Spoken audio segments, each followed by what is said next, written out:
अस्सलाम वालेकुम नाज़रीन, मैं हूँ याहिया जावेद पांडे और एक और नशिस्त के साथ आप लोगों की खिदमत में हाजिर हैं। नाज़रीन, पाकिस्तान तहरीक-ए-इंसाफ जो है आपको पता है कि बड़े कामयाब जलसे कर रही है और कल भी मर्दान के अंदर उनका जलसा था, इसके ऊपर बात करेंगे।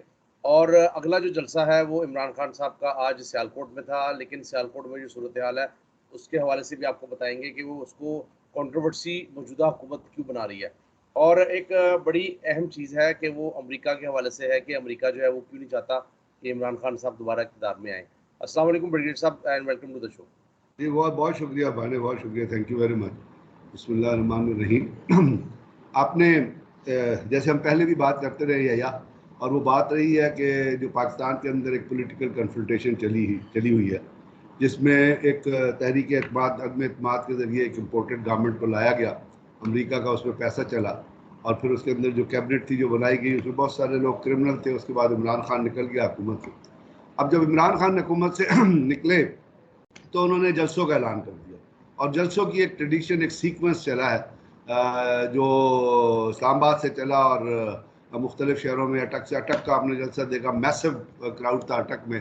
फिर मर्दान में आए, कल मर्दान को भी आपने देखा और आज उनका सियालकोट में जलसा था। तो मैंने आपसे पहले ही अर्ज़ किया था और नाजरीन को भी हमने ये बताया था और इसको कंक्लूड भी किया था कि ये जो जलसे हैं इनकी अब इसमें आदमियों और लोगों की पार्टिसिपेशन जो है वो तो एक कंफर्म चीज हो गई है कि मैक्सिमम लोग, मैक्सिमम क्राउड, जिसमें मर्द भी शामिल है, बच्चे भी शामिल हैं, औरतें भी शामिल हैं और यूथ भी शामिल है, वो इन जलसों को अटेंड करेगी। क्योंकि जो 6-7 जलसे हुए उन्होंने इसके ऊपर मोहर लगा दी।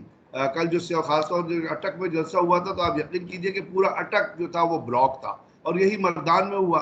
अब इसके अंदर जब ये जलसे इस तरह जाएंगे तो मैंने आपसे पहले अर्ज किया था कि इन जलसों की जो पॉपुलैरिटी है और इन जलसों की जो पार्टिसिपेशन है उससे ना तो अमेरिका सेटिस्फाइड फील करेगा, क्योंकि अमेरिका ने ये इम्पोर्टेड गवर्नमेंट लेके आया। अमेरिकन इस गवर्नमेंट को लेके आए हैं जिन्होंने इम्पोज की है और उसका उन्होंने इंडिकेशन दे दी है। हम दूसरे हिस्से में उसको कंफर्म करेंगे थ्रू अमेरिकन सोर्सेज, अपने सोर्सेज से नहीं, थ्रू अमेरिकन सोर्सेज कि वो क्या कह रहे हैं इस हुकूमत के बारे में।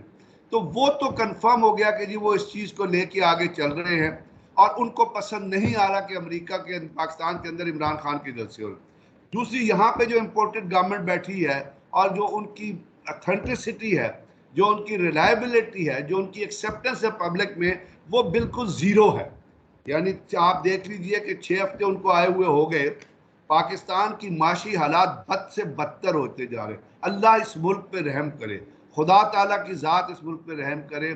इंसान को रोना आता है जब आप पाकिस्तान की मायशी सूरत हाल, कल ब्लूमबर्ग एक बहुत बड़ा अदारा है, आप ब्लूमबर्ग की रिपोर्ट उठा के पढ़े, कल ब्लूमबर्ग ने खतरे की घंटी बजा दी है।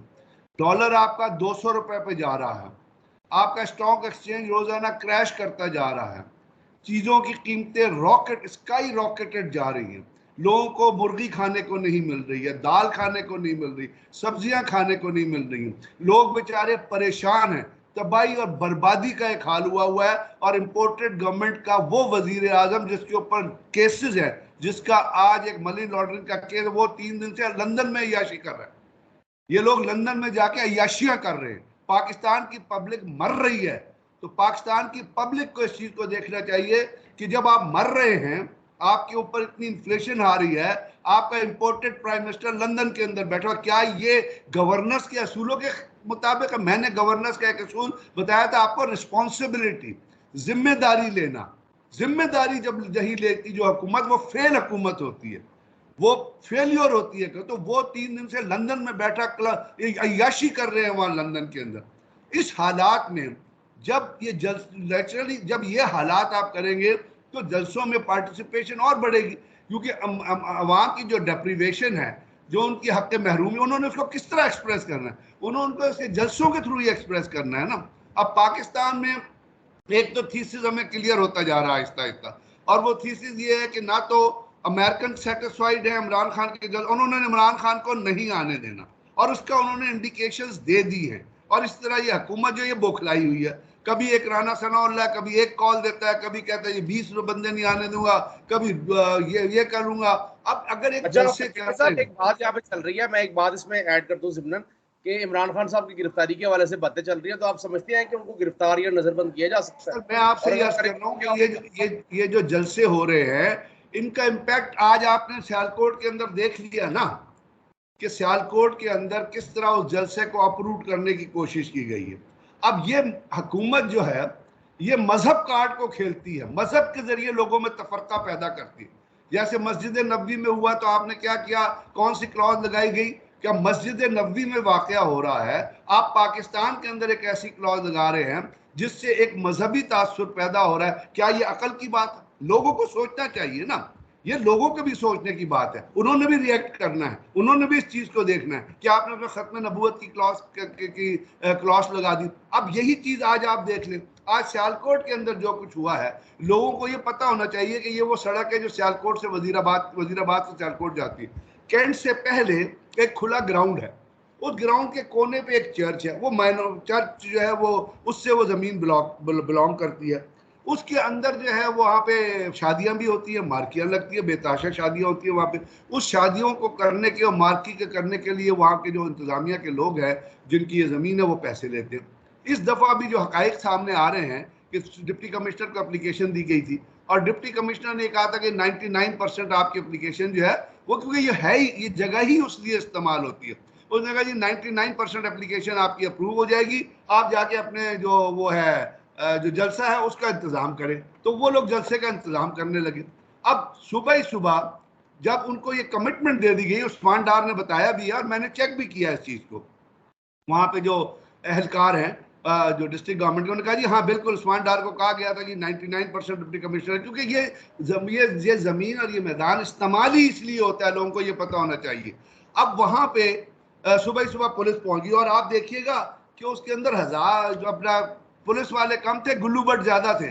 नई नई यूनिफॉर्म्स पे ला के उन बदमाशों को, उन गुंडों को, जिस तरह अब ये रिफ्लेक्शन जाती है बिल्कुल आपकी बीजेपी पे और आरएसएस पे, जो इंडिया में जो हुकूमत है, वो कश्मीर के अंदर उन्होंने बीजेपी के लोगों को और आरएसएस के लोगों को यूनिफॉर्म्स बना के कश्मीरियों के ऊपर तशद्दुद करने के लिए सीआरपीएफ जो उनका सेंट्रल रिजर्व पुलिस फोर्स है उसके साथ भेज दिया था बदमाशों को, अंडर वर्ल्ड के लोग। ये मैं आपको एक सिमिलैरिटी दे रहा हूं कि इंडिया के अंदर आरएसएस और बीजेपी ने लोग गुंडों को यूनिफॉर्म पहना के कश्मीरियों के ऊपर जुल्म करने के, आज पाकिस्तान के अंदर यही रिफ्लेक्ट हो गया।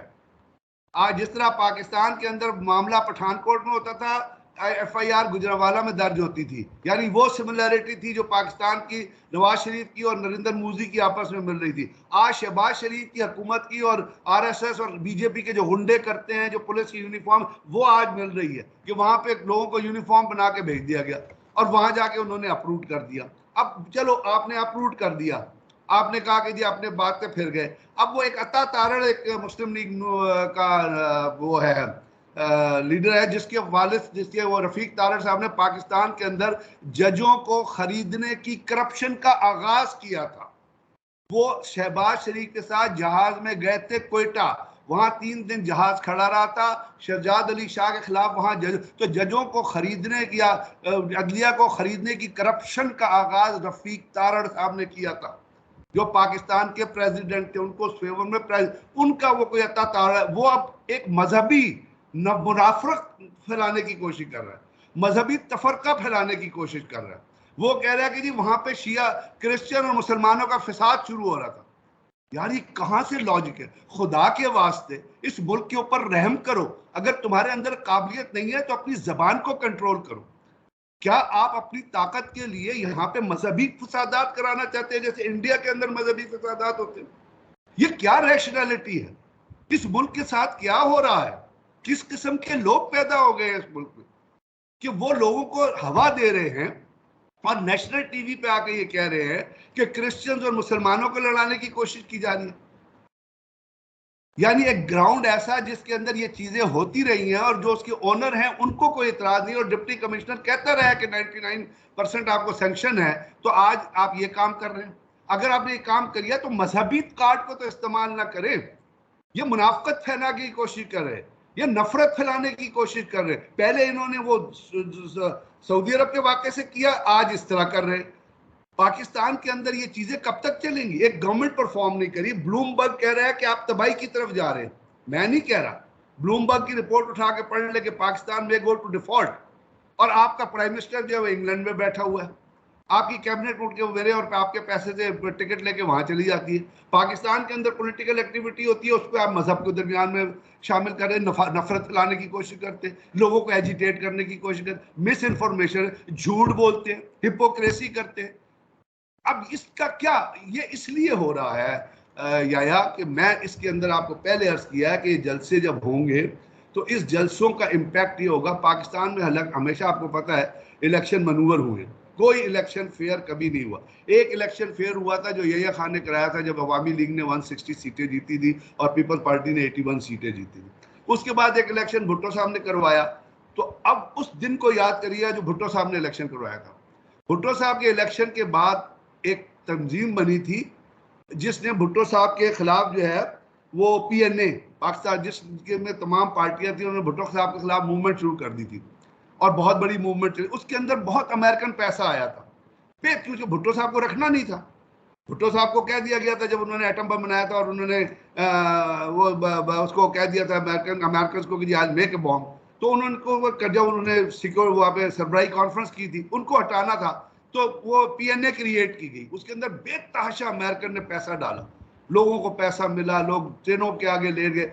उसकी वजह से भुट्टो साहब इस चीज पे राजी हो गए थे और उनका एक माहिदा होने जाना था दोबारा इलेक्शन करने का पीएनए के साथ। लेकिन फिर जनरल जवाहर हक साहब ने मार्शल लॉ लगा दिया और उस मार्शल के नतीजे में भुट्टो जो है वो जुडिशियल मर्डर हो गया उसका। अब ये सिमिलैरिटी है आज की, इस सिमिलैरिटी को आज की सिमिलैरिटी से देखें कि इमरान खान के इलेक्शन, इमरान खान की हुकूमत हटी, उसके अंदर अमेरिकन पैसा आया, लोगों को पैसे पेमेंट हुए, अब वो जलसे कर रहा है, जलसे कर रहा है तो उसके अंदर इलेक्शंस होने, वो कह रहे हैं जी इलेक्शन की तरह। इन्होंने इलेक्शन फेयर इलेक्शन नहीं होने, इलेक्शन मनूवर होने, बक्से चेंज होने हैं। Election commission is not an authenticated commission, ये प्लानिंग तैयार हो रही है। और अमेरिकन, जिस तरह मैंने कहा था, इस प्लानिंग का भुट्टो साहब के खिलाफ प्लानिंग का आइडिया हुआ था कि भुट्टो साहब का जुडिशियल मर्डर हो गया था, उनको फांसी की सजा दी गई थी। अब ये चीजें जो है आपको बिल्कुल उसी तरीकाकार से कि अभी भी इमरान खान की हुकूमत हटी, किस तरह हटी ये भी आपको पता है। अब हम उसके ऊपर पहले भी बातचीत कर चुके हैं। उसके ऊपर अमेरिकन की स्टेटमेंट आई बड़ी क्लैरिटी से कि हाँ जी हमने मुदाखलत की है।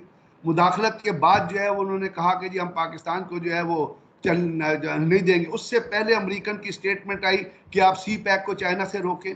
उससे पहले अमेरिकन की स्टेटमेंट आती थी पाकिस्तान में ह्यूमन राइट्स वायलेशन के हवाले से। इंडिया में जो ह्यूमन राइट्स वायलेशन होती थी उसमें अमेरिकन स्टेटमेंट नहीं आती थी, आपको टारगेट किया जाता था। सी पैक को चलने नहीं देना था, चाइना से आपके ताल्लुकात को पसंद नहीं किया जा रहा था। जब आप यूक्रेन गए, जब आप रशिया गए तो उसके ऊपर ये हुआ कि जी रशिया ने, लेकिन अमेरिका, इमरान खान ने कहा मैं इंटरप्रेट फॉरेन पॉलिसी ले। अब यहाँ तक तो आप पहुंच चुके हैं। अल्लाह माफ करे मुझे, अल्लाह रहम करे हम पे। इससे अगला अगर कोई चीज हुई तो पाकिस्तान के अंदर एक अनार्किक सिचुएशन शुरू हो जाएगी। और आज उस चीज की बुनियाद रखी गई है जब आपने अटक के जलसे के ऊपर इस तरह पुलिस फोर्स वेमेंटली यूज की है किसी के भी कहने पे।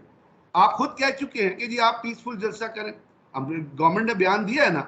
अब ये जो चीजें हो रही हैं इनका लिंक जो है पाकिस्तान के अंदर नहीं है। दुख की बात ये, इन तमाम चीजों का लिंक पाकिस्तान के बाहर नजर आ रहा है। क्योंकि अभी रिसेंटली जो डॉक्टर रेबेका ग्रांट ने इंटरव्यू दिया है, वो इंटरव्यू आप पढ़ें तो आपके मतलब है आपको खौफ आने लगेगा, डर लगने लगेगा आपको कि हमें कितने जूते और कहां कहां जूते मारे जाएंगे। उसने कहा है, मैं थोड़ी सी अपने सुनने वाले के लिए उन इंटरव्यू के मंदरजात बताता हूं। आप वो रेबेका ग्राउंड की तस्वीर भी लगा दिया, लोग जाके उस इंटरव्यू को सुन सकते हैं। मेरे अल्फाज नहीं है बाय द वे, मुझे बड़ा अफसोस हो रहा है, मुझे बड़ा दुख हो रहा है, मेरा दिल करता है कि मैं क्या करूं, किसके सामने जाके रहूं कि पाकिस्तान को किस तरह मुझे और आपको जलील किया जा रहा है। वो रेबेका ग्रांट ने क्या कहा है, वो पहले अपने उसमें कहती है कि जी Pakistan has always been a problem. यार हम प्रॉब्लम है अमेरिका के लिए। हमने अपनी आजादी खुद हासिल की थी, हमारी आजादी हमें कायदे आजम ने दी थी, हमारी आजादी के लिए एक जद्दोजहद चली थी। लियाकत अली खान, सरदार अब्दुल रब निश्तर, कायदे आजम ने इस मुल्क के लिए कुर्बानियां दी थी। लियाकत अली खान अपनी जायदाद छोड़ के आ गए थे। कायदे आजम इतने प्रैक्टिसिंग लॉयर थे कि आपकी करोड़ों की जायदाद थी, आप पाकिस्तान आ गए थे और आपका साल बाद आप अल्लाह मियाँ से जा मिले थे। हमने इसके लिए, और तुमने अमेरिकन ने हमारी जद्दोजहद के लिए, हमारी आज़ादी के लिए क्या किया? तुम हमें जूते मारते हो, शर्म आनी चाहिए पाकिस्तानी कौम को जब अमेरिकन आपको जूते मारते हैं कि Pakistan is always in problem. उसका ओपनिंग सेंटेंस ये है कि पाकिस्तान हमेशा प्रॉब्लम रहा। यार ये क्या हो रहा है पाकिस्तान के साथ? हमारे लीडर इतने गिर गए कि हमें रोजाना तमाचे लगे और कोई ना देखे, हमें जूते मारे जाएं और कोई ना देखे। फिर वो ये कहती है कि पाकिस्तान को हमने यूक्रेन पे पकड़ा है, कि पाकिस्तान यूक्रेन की मदद नहीं कर रहा था और रशिया के साथ कोजी अप हो रहा था, रशिया के साथ ताल्लुकात कायम कर रहा था। रशिया के साथ ताल्लुकात तो इंडिया भी कायम कर रहा है, इंडिया ने उससे डिफेंस सिस्टम भी लिया है, तो अमेरिकन को वहां तकलीफ नहीं है। इंडिया वहां से रशिया से जो वो भी ले रहा है, ऑयल भी ले रहा है, गंदम भी ले रहा है। हम लेना चाहते थे तो हमें जूते मार, हम उनके गुलाम हैं। क्या चीज है हम यार? मेरे समझ नहीं आ रही, मेरा दिमाग सोच नहीं सकता। या आपको भी यही असर होगा, पाकिस्तान की आवाम को भी यही असर होगा कि कहते हैं कि जी पाकिस्तान रशिया के साथ ताल्लुकात, तुम हमारे बाप हो यार, हम जिससे मर्जी ताल्लुक, तुमने हमारी जद्दोजहद में क्या पार्टिसिपेट किया? पाकिस्तान की आजादी में अमेरिकन ने क्या हिस्सा है? हमने अपनी आजादी खुद छीनी है। दुनिया का सबसे बड़ा मैसेकर हुआ था, दुनिया के सबसे बड़े मर्डर हुए थे जब पाकिस्तान इंडिया आजाद हुआ था। बहुत सारे लोगों की बच्चों को बर्छों पर लुटा दिया गया था, औरतों के गले काट दिए गए थे, फिर हमने ये आजादी हासिल की थी। तो हमारी आजादी को ये कहना कि Pakistan is always in problem, क्या पाकिस्तान के लोगों को ये पसंद आना चाहिए? फिर वो कहती है कि जी वो उनसे रशिया से एनर्जी डील साइन कर रहे थे। तो हमारे से अगर हमें कहीं से सस्ती चीज मिले तो हम सस्ती चीज जाके नहीं लेंगे। आपने इराक पे कब्जा किया, इराक का तेल आप लूट के ले गए, कॉन्डोलीजा राइस नाम के आपके ट्रेलर चलते थे, इराक को तबाह बर्बाद कर दिया, सिर्फ इसलिए तबाह किया कि वहां से तेल चुराना था। सबसे बड़े एनर्जी के चोर जो है ये अमेरिकन है। फिर वो कहती है कि पाकिस्तान में एंटी अमेरिकन सेंटीमेंट हो रहे हैं। अगर आप ये बयान देंगे Pakistan is always been a problem, तो एंटी अमेरिकन सेंटीमेंट होंगे या नहीं होंगे? हमने 80,000 लोग अपने शहीद करवा दिए, आप कहते हैं कि डू मोर। बिल्कुल आप सही कह रहे हैं। नाज़रीन, इस सेशन को हम यहीं पर जो है वो काम करेंगे और नहीं, एक छोटी सी चीज मैं और कहूंगा, एक छोटी सी चीज और। फिर वो ये कहती है कि पाकिस्तान चाइना से ताल्लुकात डेवलप कर रहा है। फिर वो कहती है हम चाहते हैं कि पाकिस्तान चाइना से अपनी इन्वॉल्वमेंट कम करे। फिर वो कहती है कि पाकिस्तान के अंदर एंटी अमेरिकन पॉलिसीज खत्म होनी चाहिए। या क्या मजाक हो रहा है हमारे साथ? खुदा के वास्ते हमारे लीडर्स जो भी हैं, जहां भी बैठे हुए हैं, जिस जगह से भी रहम करें हमारे ऊपर, इस अवाम के ऊपर रहम करें। और ये जो चीजें हो रही है ये बड़ी खतरनाक हैं। और ये खतरनाक मैंने आपको बता दिया है कि भुट्टो साहब को आखिर में रास्ते से हटाने के लिए उनको जुडिशियल मर्डर किया गया था। आज यही चीजें इमरान खान के हिसाब से रिफ्लेक्ट हो रही हैं। तो अगर ये कुछ हुआ तो पाकिस्तान के अंदर एक बहुत खतरनाक, श्रीलंका में जो कुछ हो रहा है, आपके टीवी ने आपका ब्लॉकेट किया हुआ है, लेकिन आप सोशल मीडिया पे जाके देखें कि श्रीलंका के लीडर्स के साथ क्या हो रहा है। मैं नहीं चाहता कि इस मुल्क में इस किस्म की कोई चीज हो, तो गवर्नमेंट को भी होश के नाखून लेने चाहिए। हमारे वो अदारे जो चीजों पर इन्वॉल्व होते हैं उनको भी होश के नाखून, जो वो होश के नाखून लेने चाहिए और इम्पोर्टेड पॉलिसीज जो है वो पाकिस्तान पर इम्प्लीमेंट करने के बजाय पाकिस्तान की सालमियत की तरफ देखना चाहिए। अभी के लिए मुझे दीजिए इजाज़त, आपसे मुलाकात होगी इंशाल्लाह अगली नशिस्त में। तब तक के लिए अल्लाह हाफ़िज़।